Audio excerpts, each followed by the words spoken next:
오늘 예수님께서요, 갈릴리 지역에서 행하신 많은 기적을 목격하고도 회개하지 않는 도시들에 대해서 오늘은 책망하시는 내용입니다. 그렇죠?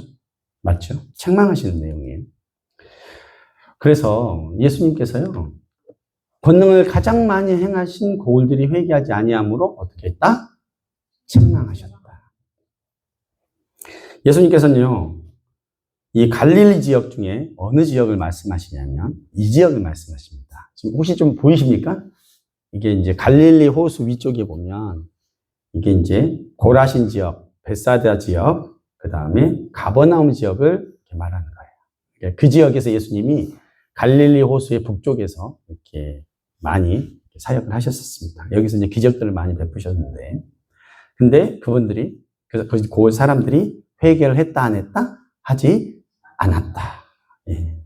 그래서 마태복음 11장 21절에 말씀하시죠. 뭐라고 하셨어요? 함께 읽어볼까요?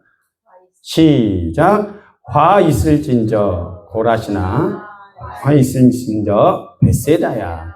너희에게 행한 모든 권능을 도로와 시돈에서 행하였더라면 그들이 벌써 베옷을 입고 제에 앉아 회개하였으리라. 이 도로와 시돈은 아까 말했던 갈릴리 호수의 북서쪽에, 위쪽에, 해안 쪽에 있는 도시들을 말해요. 거기에서 행했으면 거기는 진작에 회개를 했을 것이다. 근데 너희들은 회개하지 않았다. 그 얘기이신 것이죠. 이것은요, 고라신과 벳세다 지역에 대한 경고의 메시지입니다. 이 고라신과 벳세다는요, 예수님께서 기적을 많이 행하신 지역인데 뭐냐면 고라신은 예루살렘에서 북쪽으로 약 40km 떨어진 갈릴리 지역에 위치해 있고요. 예수님이 이곳에서 병 고치시고 귀신 쫓아내는 기적들을 많이 행하셨어요. 특히 이 벳세다 지역은요, 갈릴리 호수의 서쪽에 위치한 도시로서 현대 이스라엘 또는 시리아 지역으로 추정이 되는데, 특히 예수님께서 여기서 뭘 하셨냐면 오병이어 기적 아시죠? 네, 그걸 여기서 하셨어요. 여기서 이제 하셨던 것이죠. 그리고 이 벳세다 출신의 사역자들, 12제자가 누구냐면 안드레, 베드로, 여기 벳세다 지역, 갈릴리의 벳세다 지역 출신 사람들이라는 것이죠. 이 지역 사람들은요, 예수님의 수많은 기적을 보고도 체험했음에도 불구하고 뭐를 하지 않았다? 회개를 하지 않았다. 예수님은요, 도로와 시돈 같은 이방 도시들에서 동일한 기적이 일어났다면 회개를 진작 했을 것이다. 그쪽도 도로와 시돈도 우상 숭배와 타락으로 유명하던 지역이었는데 거기들보다 더 나쁜 거라고 얘기를 하는 거예요. 메시지가 선포됐는데 회개하지 않으면 어떻게 된 거다? 더 나쁜 거라는 거예요. 그래서 심판날에 도로와 시돈이 더 견디기가 쉬울 것이다 라고 이제 말씀을 하시는 것이에요. 그래서 너희들의 죄, 하나님의 기적을 보고도 회개치 않는 죄들은 더 크다, 더 악하다 라고 말씀을 하시고 계십니다. 자, 오늘의 본문의 메시지를 통해서 저는 딱 두 가지만 보도록 하겠습니다. 첫 번째는 뭐냐? 첫 번째는 뭡니까? 회개의 중요성에 대해서 제가 말씀을 나누고 싶습니다. 하나님께서 우리에게 기적을 보여주신 데는 분명한 목적이 있다는 거예요. 기적을 나타내, 병을 고쳐주시고 내 인생에 막혔던 것들을 풀어주는 모든 것들에는 뭐예요? 목적이 있대요. 그냥 기적을 베풀어 주시고 은혜를 베푸신 게 아니래요. 뭐예요? 목적이 회개하기 위함. 회개하기 위함이에요. 그래서 예수님의 기적은 단순히 그냥 놀라운 일을 행해 주심으로 말미암아 하나님 살아계시구나 이게 아니고, 그것을 통해서 뭐예요? 회개하기 위해서. 그 얘기는 뭐냐면 하나님께 돌아오게 만드는 거예요. 그것을 통해서. 하나님이 살아계시구나, 하나님께 돌아가야지. 하나님이 살아계시구나, 내가 잘못했구나, 회개해야지. 이거를 하나님의 목적이라는 거예요. 그러나 기적을 보고 회개하지 않으면 더 큰 심판이 있을 거예요. 그래서 회개는요, 단순히 그냥 감정적인 반응이 아니라는 거예요. 삶의 방향과 행동을 어떻게 바꾸는 게 회개예요. 그러니까 입으로 나 회개했습니다가 아니에요. 그 사람의 삶이 바뀌어야 돼. 그게 회개죠. 여러분, 저는요, 기적을 체험한 이후에 정확한 반응, 정말 하나님이 원하시는 반응이 나온 장면이 어디냐면 베드로, 아시죠? 사도 베드로가 누가복음 5장 8절에 보면 어떤 것이 나오냐면, 우리 함께 읽을까요? 5장 8절. 시작. 시몬 베드로가 이를 보고 예수의 무릎 아래 엎드려 이르되 주여 나를 떠나소서. 나는 죄인이다 하니. 그러니까 예수님이 갈릴리 호수에서 베드로, 시몬이었죠. 와 그의 동료들이 밤새도록 그물을 던졌는데 한 마리도 못 건졌어요. 근데 거기서는 물고기를 언제 잡냐면 낮에 안 잡고 밤에 잡아요. 그런데 밤새도록 물고기를 던졌는데 물고기가 안 왔어요. 왜냐면 낮 때문에 다 숨어요, 물고기가. 그렇기 때문에 던져봐야 물고기가 없어요. 그러니까 밤새도록 던졌는데 못 잡아고 와가지고 그물을 깁고 있는데 예수님 가셔서 그런 거죠. 그물을 던져라. 근데 이제 그물을 깁고 있는데 던져봐야 아무 소용이 없다는 건 자기들은 어부기 때문에 너무너무 잘하는데 자기 생각을 다 내려놓고 예수님께 한번 베드로가 순종을 해서 한번 던져봤는데 어떻게 됐습니까? 그물이 가득 차게 잡혀버린 거예요. 자, 기적을 체험했죠? 베드로가 그때 베드로의 반응이 뭡니까? 무릎을 꿇고 엎드려서 말하죠. 함께 읽어보겠습니다. 시작. 주여 나를 떠나소서. 나는 죄인이에요. 이것은요, 베드로가 예수님 앞에서 자신이 죄인임을 인정해버린 거예요. 하나님을 만나버리니까 자신 안에 부끄러운 것들이 어떻게 되는 거예요? 다 보이는 거예요. 그래서 그 위험 앞에 무릎을 꿇을 수밖에 없는 거예요. 그러니까 뭐예요? 난 죄인입니다. 바로 튀어나오는 거예요. 자기의 영혼의 고백으로 하나님 나 죄인입니다. 하면 나를 떠나소서. 이 고백이 나오는 거예요. 그때 예수님께서 뭐라고 하시냐면 뭐라고 하셨습니까? 그 다음에 10절 시작. 두려워하지 말라. 이제부터는 내가 사람을 취하리라. 예수님께서는 괜찮다라고 말씀하시면서 뭐를 하신 거예요? 너는 앞으로 사람을 낚는 어부가 될 거야. 이게 뭐예요? 사명을 주셔요. 사명을 주셨다는 거예요. 자, 기적은 베드로를 참된 회개로 이어지겠죠. 그 다음에 그것이 뭘로 이어졌어요? 사명으로 이어졌잖아요. 이게 정말로 바른 순서예요. 네. 이게 바른 순서라는 거예요. 결국은 전도와 선교의 사명을 하나님께서 주시는 걸로 이어지는 거예요. 이와 반대로 기적을 바라던 사람이 있어요. 나 예수님 내가 내 눈으로 안 보면 못 믿겠다 했던 사람이 있어요. 누구예요? 사도 도마. 반대, 베드로와 반대. 사도 도마는 뭐냐면 예수님께서 부활하신 이후에 예수님이 부활했다라고 사람들이, 사도들이 그래요. 근데 자기는 못 봤어. 그러니까 뭐라 그래요? 내가 예수님의 못 박힌 손과 그 옆구리를 내 손가락으로 만져보고 찔러보지 않고는 나 못 믿겠다 그러는 거예요. 도마는 이렇게 얘기했어요. 그때 예수님께서 뭐라고 얘기하셨습니까? 같이 읽어볼까요? 시작. 예수께서 이르시되 너는 나를 본고로 믿느냐? 보지 못하고 믿는 자들은 복되도다 하시니라. 이 말은 뭐예요? 보고 믿으라는 거예요? 보지 않고도 믿으라는 거예요? 보지 않고도 믿어야 된다는 거예요. 왜냐면요. 이유가 있습니다. 이유가 있어요. 이 얘기는 뭐냐면 지금도 사도 도마뿐만 아니라 지금도 하나님 살아계시면 나한테 기적을 좀 나타내 보세요. 내 자녀, 내 손자도 좀 잘 되게 해보고 내 병도 좀 낫게 해보고 에? 내 사업도 좀 잘 되게 해보고 내가 기도할 때 꿈에 막 나타나고 요구하는 거예요. 그런 사람들에게 말씀하시는 거예요. 뭐예요? 보지 않고 믿는 것이 복되도다. 왜냐하면 보고 믿은 자들, 기적 때문에 하나님을 따르는 사람들은요, 의심이 들 때마다 뭐를 찾아요? 기적을 찾아. 기적을 찾게 된다니까요?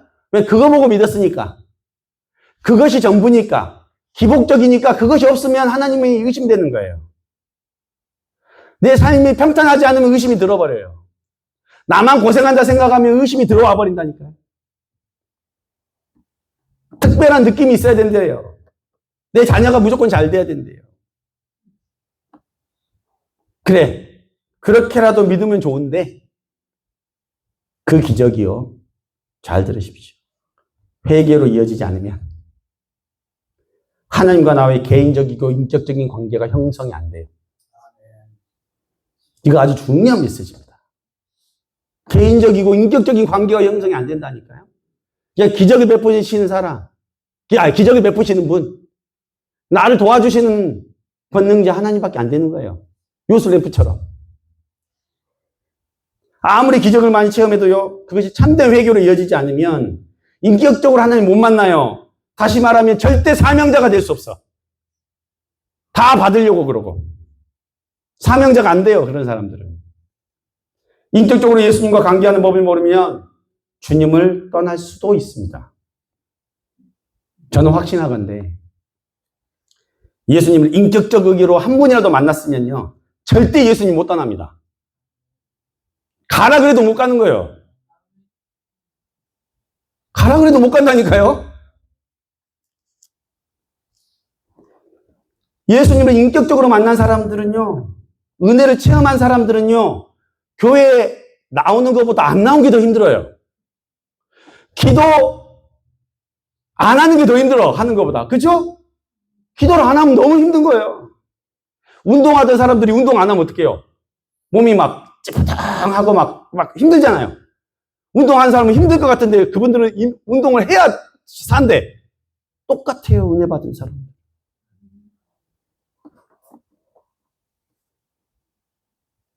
그래서요, 은혜 받은 사람들은 자기가 할 일을 찾아, 교회에서도. 말 안 해도 봉사하고. 자기 것을 내어놓고. 누가 시키지도 않았는데 귀찮하고 하기 싫은 일을 꾸준히 해, 보이지 않아도. 누가 인정 안 해줘도 그냥 해요. 주방에서 봉사하는 일 하기 싫죠? 근데 누구는 남들 밥 먹을 때 못 먹고 자기 안 먹으면서 섬기는 사람이 있다니까요. 자기 순서 아니라도. 뿐만 아니라, 여러분, 강대상의 꽃, 이거 누가 시킨 거 아니잖아요. 산으로 들러 막 다니면서 따갖고 오는 게 이게 쉬운 일이에요, 매주? 하는 사람이 있다니까요. 은혜를 받으니까 하는 거 아닙니까? 누가 시켰어요? 돈 줘서 해요. 누군가에게는 이런 모습이 이상하게 보여. 이상하게 보여. 그러나 예수님을 인격적으로 만난 사람들은요, 안 할 수가 없는 거예요. 하는 게 자기한테 더 은혜가 돼요. 뭐라도 하나님 앞에 갚고 싶은 마음이 있는 거예요.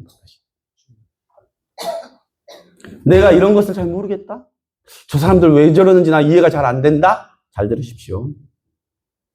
그것은요, 내가 교회에 오래 다녔지만, 기도응답의 경험, 하나님을 기적을 체험한 경험이 있었지만, 아직도 인격적으로 하나님 못 만났다라는 거예요.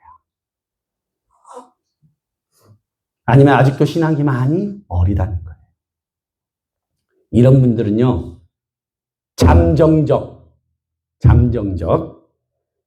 잠정적으로 언제 교회를 떠날지도 모르는 사람들입니다. 내 뜻에 안 맞거나, 나를 알아주지 않거나, 나를 인정해주지 않거나, 시험에 들면 교회를 떠나요. 혹은 교회에서 무슨 큰 역할을 나한테 맡겨주지 않으면 막 서운해. 아, 난 잘할 것 같아. 나 정도는 뭐 인정해줘야 되는데.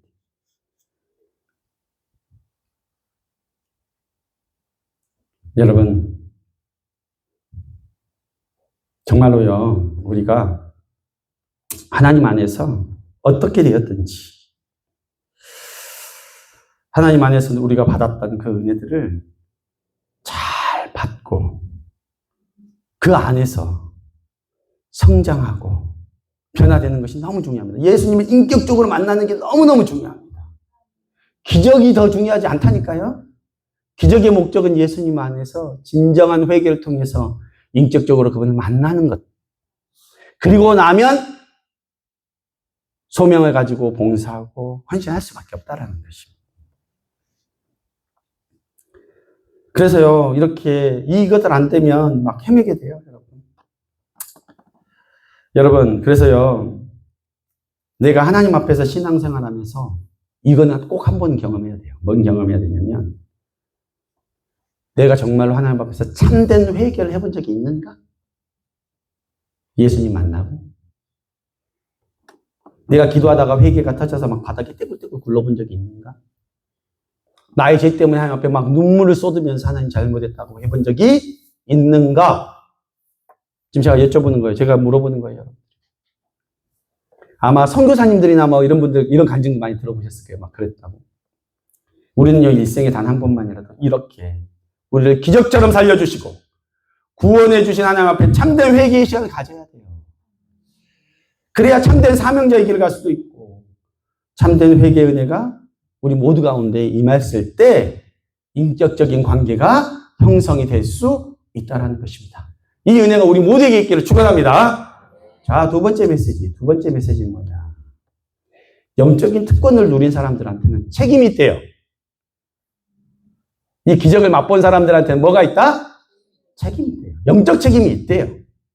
그 책임을 하나님께서 분명히 물으신대요. 자, 마태복음 11장 23절 24절 함께 읽어보겠습니다. 시작. 가버나움아, 내가 하늘에까지 높아지겠느냐? 음부에까지 낮아지리라. 내가 항한 모든 권능을 소돔에 행하였다라면 그 성이 오늘까지 있었으리라. 예, 그 다음 내가 너희에게 이르노니 심판날에 소돔 땅이 너보다 견디기 쉬우리라 하십니다. 여러분, 제가 보니까 교회 잘 안 나오거나 나오다가 안 나오시는 분들 만나보면 공통적으로 하는 얘기가 있어요. 그분들이요, 나왔다가 안 나오는 분들, 전에 뭐 새벽 기도도 나오고 뭐 교회 봉사도 열심히 하다가 교회 안 나오시는 분들, 공통적인 것들이 뭐냐면 그분들 다 하나님의 기적을 체험했었던 분들이더라고요. 다 경험이 있어요. 처음에 봉사 많이 하다가 떠나신 분들은. 이 말은요, 하나님의 은혜를 경험한 사람이라는 분명한 사실을 스스로가 고백하고 있는 거예요. 그런데 이런 것이죠. 예를 들어 재정적으로 어려울 때 하나님 도와주셨거나, 정말 병이 있었는데 하나님이 낫게 해주셨거나, 정말 사방팔방으로 다 막혀서 내가 뭐 아무것도 못하니 하나님이 날 도와주셨거나, 그런 기적적인 체험이 있었기 때문에 교회에 나왔었다라는 거예요. 근데 뭘 못한 거예요? 진정한 회개를 통해서 인격적인 주님과의 관계를 이루지 못하니까 어떻게 돼요? 힘든 일이 생기니까 어떻게 돼요? 떠나버려요. 그래서요, 간증이라는 게 그냥 내가 하나님의 기적을 체험했다, 하나님 내 병을 고쳐주셨다로 끝나면 안 돼요. 그건 진정한 간증이 아니에요. 그거는 자기 자랑이지. 뭐가 돼야 되냐면 내 자녀, 내 남편 높여주신 거 자랑하는 거, 이거 아무 의미 없다니까요. 그냥 그러다 교회 떠난다니까요. 그래서 간증은요, 자기가 받은 은혜, 하나님으로부터 받은 기적적인 은혜 때문에 자기가 변화된 것, 그래서 말씀에 이렇게 순종했더니 하나님이 나를 세워주시더라, 이런 고백이 있어야 된다는 거예요. 진정한 기적의 체험은요, 은혜 체험은 죽을 수밖에 없었던, 소망 없던 우리 인생을 하나님이 먼저 찾아와 주시고 구원해 주신 것에 대해서 감사하니까 내가 하나님 앞에 순종하고 헌신한 것, 그것이 간증인 거예요. 그래서 꼭 대단한 사건이 아니라도 간증할 게 있어요. 대단하게 뭐가 세상적으로 잘난 게 아니라도 간증할 게 있다니까요. 엄청난 고난 가운데 빠져도 간증할 게 나와요. 왜? 우리 가족에게 어떤 큰 고난이 찾아왔는데 감사하고 있어. 그럼 그 간증거리 아니에요. 간증거리예요. 원래는 고난이 찾아오면 원망해야 되는데 감사하고 있으면 뭐예요? 그거는 간증거리인 거예요. 그런 게 간증거리예요. 감사할 수 없는 상황에 감사하는 게 기적 아닙니까? 정말 잘난 사람이, 세상에서 존경받고 높임받을 수밖에 없는 사람이 하나님 앞에 겸손하게 서 있는 게 기적 아닙니까? 모든 사람들이 자기 영광과 부를 위해서, 돈과 명예를 위해서, 권력을 향해서 쫓아갔는데 반대로 예수님이 가셨던 그 낮아짐의 길, 순종의 길을 가는 거, 그 기적 아닙니까? 그런 게 기적인 거예요. 참된 기적. 그래서 하나님이 나를 기적처럼 고쳐주세요, 내 자녀, 내 가족에 큰 권세와 부와 명예를 주세요라고 기도하는 것보다 하나님, 내가 어떤 상황 속에서 감사를 잃지 않고 하나님을 끝까지 겸손하게 섬기게 하옵소서, 변질되지 않게 하옵소서, 기도하는 게 더 중요한 거예요, 여러분. 젊어서 그렇게 기적을 체험하고 은혜를 받아서 신실하게 신앙생활하던 사람들이요, 나중에 타락해버린 사람이 굉장히 많습니다. 너무너무 많아요. 젊어서 그렇게 열심히 다해서 하나님 섬기고 기적을 체험하고 간증하고 다니던 사람이 교만해져가지고 그 은혜를 잃어버려요. 바쁘다고 기도도 안 해. 결국 자기 사업이 안 되고 일이 안 풀리니까 돈 벌어야 되고 그냥 떠나. 먼저 은혜 받은 자들에게 주어지신 영적인 책임, 너무나 분명합니다. 우리에게 기적을 체험케 하신 이유는 내가 특별해서 주신 은혜가 아니고 은혜 주심의 목적과 책임이 분명히 있다는 것이에요. 영적인 책임은 제가 딱 두 가지만 얘기하겠습니다. 딱 두 가지만. 많겠지만 딱 두 가지만 얘기합니다. 첫 번째 뭐냐? 주의 몸 된 교회를 바로 세우고 유지하는 일에 헌신해야 됩니다. 은혜 받은 자들은. 왜? 교회는 주의 몸 된 것이니까. 머리 대신 그리스도를 통해서 우리가 모두 지체가 되었습니다. 이 교회를 유지하고 세워가는 것은 목사한테만 책임이 있는 게 아니에요. 우리 모두에게 있다는 거예요. 그래서 고린도 전서 12장 12절 함께 읽어보겠습니다. 시작. 몸은 하나인데 많은 지체가 있고 몸의 지체가 많으니 한 몸인 것 같이 그리스도도 그러하니. 바울 사도는 이 구절에서 교회를 그리스도의 몸에 비유하면서 각 신자가 몸의 지체로서 서로 연결되어 하나의 통일된 몸을 이룬다고 설명을 해요. 이것은 교회의 다양성과 상호 존중성을 강조하면서 각 지체가 이제는 중요한 역할들, 자기의 역할들, 은사대로, 능력대로 순종하고 하나님 앞에 드려져야 한다는 것을 분명히 얘기하고 있다는 거예요. 우리 몸에서 팔이 운동 안 하면 힘들잖아요. 그죠? 머리만 있는 게 아니라 팔도 있고 다리도 있고 다 있지 않습니까? 이 지체가 함께 움직여야 된다는 거예요. 그래서요, 교회 일은 다 같이 하는 거예요. 다 같이 하는 거라고요. 청소도 함께 하고, 밥도 함께 준비하고, 봉사도 함께 하는 거예요. 누구만 하는 게 아니라니까요. 몸의 지체가 서로 연결되어 하나로 통일되어 있는 것과 다 같은 거예요. 머리만 커져서도 안 돼요. 손만 커도 안 돼요. 손과 발이 함께 움직여서 교회를 세워가야 돼요. 뿐만 아니라 그리고 하나님 그것을 위해서 교회 직분자들을 세운 거예요. 집사, 권사, 장로, 교회를 잘 감당하고 자기의 역할을 하라고 하나님께서 세워주신 거지. 내가 맨날 성도 드리니까 창피하다. 나 집사라도 하나 받아야 되겠다 그래가지고 받은 게 아니라니까요, 여러분. 그러니까 집사 직분 받고 교회 떠나버리잖아요. 나중에 더 심판받아. 차라리 성도로 있다가 심판받는 게 낫지. 정확한 메시지예요, 이게. 여러분, 또 뿐만 아니라 이 교회는요, 어느 한 사람에게 책임과 권한이 다 부여돼도 안 돼요. 함께 나누어 가져야 돼요. 책임도 나누고 권한도 나눠야 돼요. 그게 영적인 질서도 바로 세워져야 되고. 이것이 장로교회의 본질적인 모습이에요. 그래서 저는요, 내년에 부서 책임자도 다시 세울 겁니다. 저 분명히 말씀드립니다. 구역부터 시작해서 재직회, 당회, 부서 책임자들까지 새로 세울 거예요. 구역부터 시작해서 다. 우리 교회에 진정한 영적 갱신이 필요합니다. 저는 그걸 믿습니다. 지금 주의 몸된 교회가 각 지체됨을 이루고 예수의 피가 잘 돌아가야 되는데 잘 못 돌고 있어요. 잘 못 돌고 있습니다. 병들어 있다는 얘기예요. 어떻게 해야 되죠? 고쳐야죠. 고쳐야죠. 영적인 치료법이 제시됐는데 나는 괜찮습니다. 우리는 필요 없습니다. 목양을 안 받겠습니다. 이러면 어떻게 해야 될까요? 저는 어떻게 해야 될까요? 저는 어떻게 해야 될까요?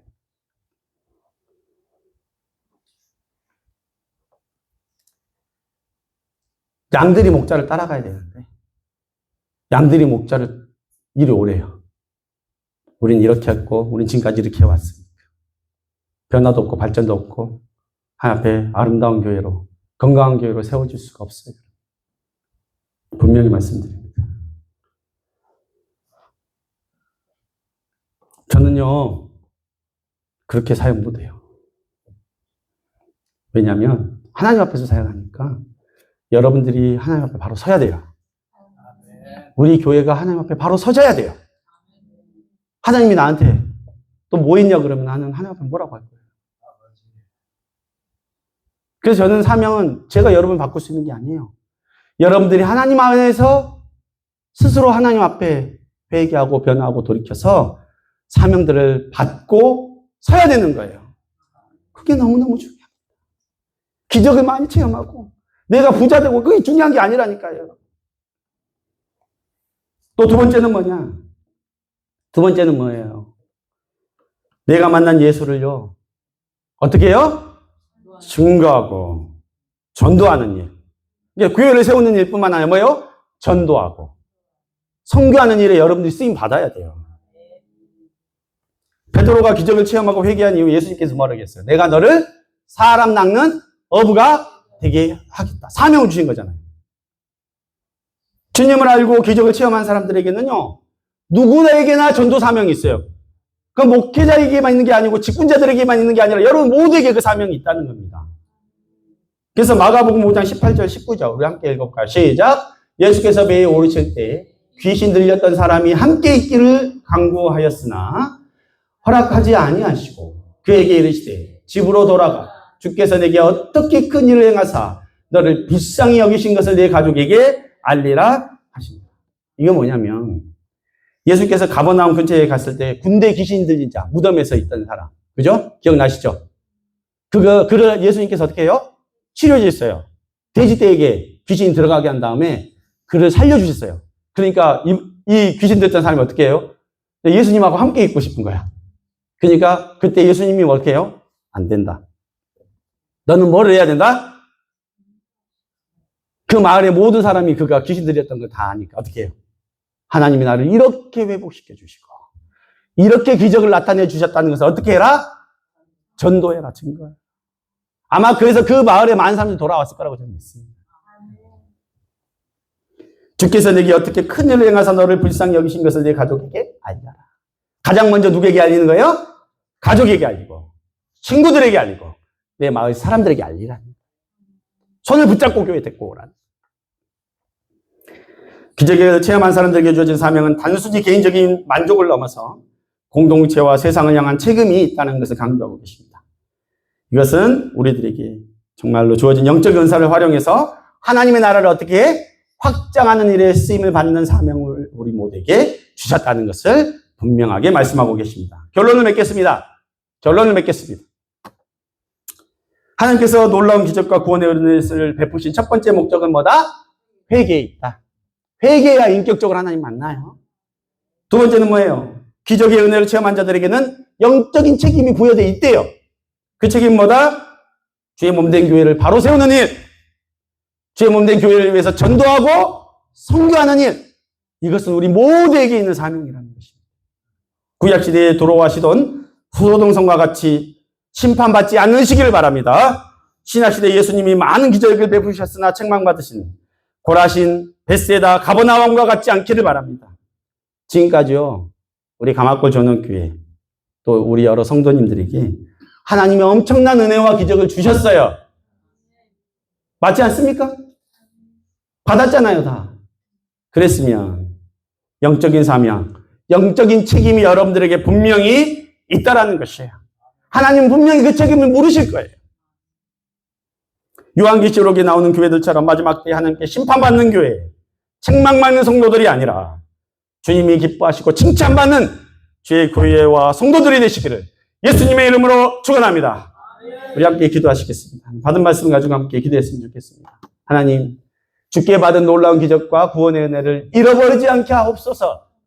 첫 번째, 참된 회개와 삶의 변화가 저에게 있게 하여 주옵소서. 두 번째는 교회를 세우는 일에 전도의 사명을 감당하는 일에 우리가 아름답게 쓰임받을 수 있게 도와달라고 우리 함께 주의 이름을 부르면서 한 1분 정도 기도하도록 하겠습니다. 기도하시겠습니다.